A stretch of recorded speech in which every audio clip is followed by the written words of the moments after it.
West Virginia and Nebraska Republican and Democratic primaries polls closed just a couple of hours ago, and we have a pretty good result despite there still being some votes yet to be counted. We're going to start with the West Virginia primary election results.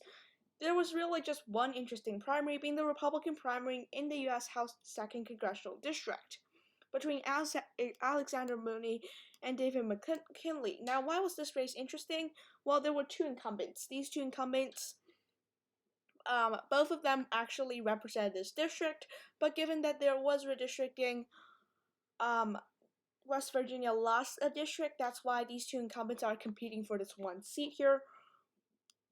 Although the seat was most of this seat was represented by David McKinley, Alexander Mooney still was able to win because he was the more Trumpian candidate, and Trump, I believe, personally speaking, endorsed Alexander Mooney. And this is the county map, not really that close.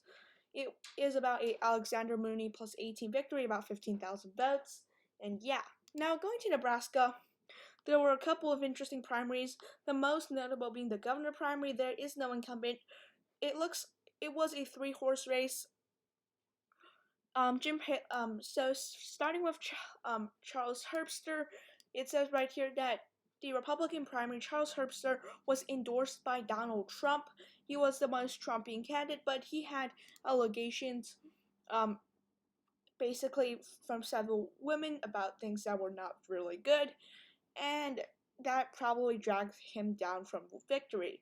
Brad Linderstorm was a more moderate centrist candidate who appealed to more areas like Lincoln and Omaha. Jim Pillen, I believe, was somewhere in the middle, not exactly the kind of moderate Brad Linderstorm, not super Trumpian conservative like Charles Herbster.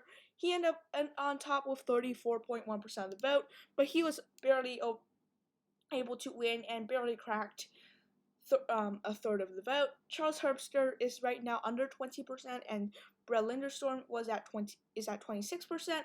Earlier, Brad Linderstorm was able to carry a lot of the first district and basically won the second district by a huge margin. But right now, the results has shown that this race is getting Brad Linderstorm is starting to lose some support in the Lincoln area. He was ahead in Lincoln quite significantly early on. Now he is trailing in Lincoln as well. He is trailing in Lincoln with 100% of the votes in.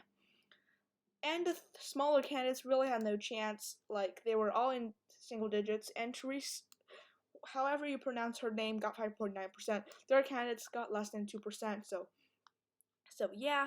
The Democratic primary doesn't really matter at all. We all know the Republicans are going to win this race. The Secretary of State race, Bob Evans, I believe that's how you pronounce his name, it was a more moderate Republican.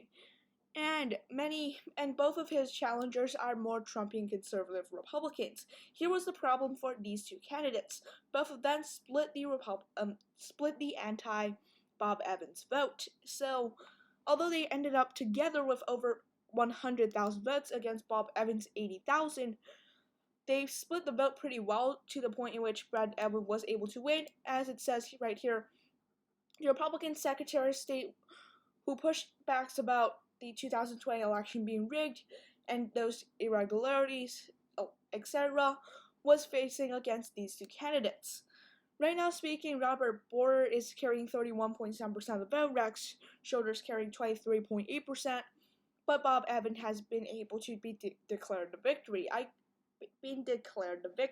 I called this race a long time ago. The New York Times called it just a couple minutes ago, and yeah.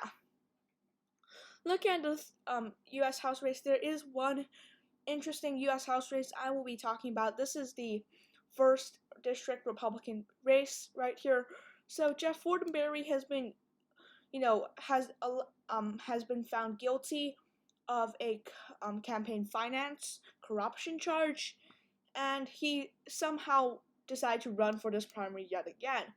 As the incumbent, he only got 11.6% of the vote.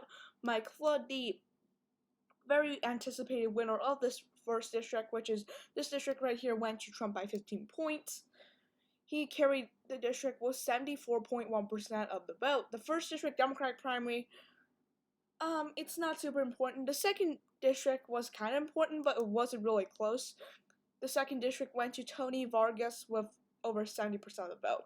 So this is my coverage of this election. Hope you liked this video. Be sure to subscribe, like, and comment. Thanks for watching. Have a nice day. Bye.